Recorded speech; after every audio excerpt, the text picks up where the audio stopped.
எல்லோருக்கும் தேவ சமாதானம். இந்த தேவ சமாதானம் என்கிற புதிதான இந்த யூடியூப் சேனலை உங்கள்கிட்ட கொண்டு வந்து சேர்க்கறதுல ரொம்ப பெரும் மகிழ்ச்சி அடைகிறோம். இயேசுவினுடைய நாமத்தின் பேரில் தான் இந்த தேவ சமாதானம் என்கிற சேனல் தொடங்கப்பட்டிருக்குது. ஸோ இயேசுவின் நாமம் என்றால் என்ன? அந்த கிறிஸ்துவ பிள்ளைகள் எல்லோருமே இயேசுவின் நாமத்தின் பேரில் தான் நம்ம செயல்பட்டு கொண்டு இருக்கிறோம். ஸோ இயேசுவின் நாமம் என்பது என்ன? ஒவ்வொரு செயலும், நம்ம செய்கின்ற ஒவ்வொரு காரியங்களும், ஒவ்வொரு நம்மளுடைய அன்றாட பணிகளுமே இயேசுவின் நாமத்தின் பேரில் தான் செய்யப்படுது. ஸோ அப்படிங்கிறத நம்ம உறுதியாக நம்பணும், உறுதியாக நிதானிக்கணும், உறுதியாக விசுவாசிக்கணும். ஸோ இதுதான் இயேசுவினுடைய நாமத்தின் பேரில் நம்ம செய்யக்கூடிய ஒரு வேலை.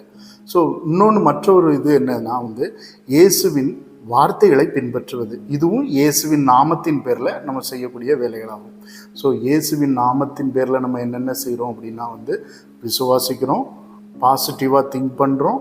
இன்னொன்று தேவ வசனங்கள், அதாவது தேவ வார்த்தைகள், அவர் என்னென்ன நமக்காக சொல்லியிருக்காரோ, கிருபையின்படி என்னென்ன சொல்லியிருக்காரோ அது எல்லாம் அனுசரிக்கிறது, அதை விசுவாசிக்கிறது, அதன்படி நடக்கிறது. இதுதான் தேவ வார்த்தை.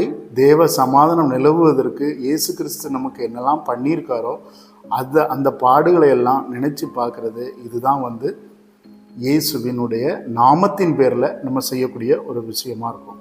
ஸோ எல்லோருமே இயேசுவினுடைய நாமத்தை கையில் எடுக்காமல் எந்த வேலைகளையும் செய்யக்கூடாது. ஸோ உண்மையான கிறிஸ்தவர்கள் அப்படின்னு சொல்லக்கூடியவங்க யாருன்னா இயேசுவினுடைய நாமத்தின் பேரில், இயேசுவினுடைய வார்த்தைகளை நம்ம கடைபிடிக்கிறவங்களா இருக்கிறவங்க மட்டும்தான் உண்மையான கிறிஸ்தவர்கள். ஸோ இன்றைக்கு இந்த சேனல் உங்கள்கிட்ட வந்திருக்குது. தேவ சமாதானம் அப்படிங்கிற இந்த சேனல் இயேசுவின் நாமத்தின் பேரில் நான் தொடங்கியிருக்கிறேன். ஸோ ஒவ்வொரு நாளும் தேவ வசனத்தை பற்றியும், தேவ கிருபையை பற்றியும், இயேசுவின் மகிமையை பற்றியும், சில திருத்தலங்களை பற்றியும் நான் உங்களோடு பகிர்ந்து கொள்வேன். இது சில நேரம் வசனங்களை பற்றி இருக்கும், சில நேரம் கோவில்களை பற்றி சொல்லுவேன். ஸோ எல்லோருமே உங்களோட ஆதரவை கொடுங்க. தொடர்ந்து நான் வீடியோ உங்களுக்கு டெய்லி போடுறேன். நன்றி. தேவ சமாதானம் எங்கும் நிலவட்டும். தேவ சமாதானம்.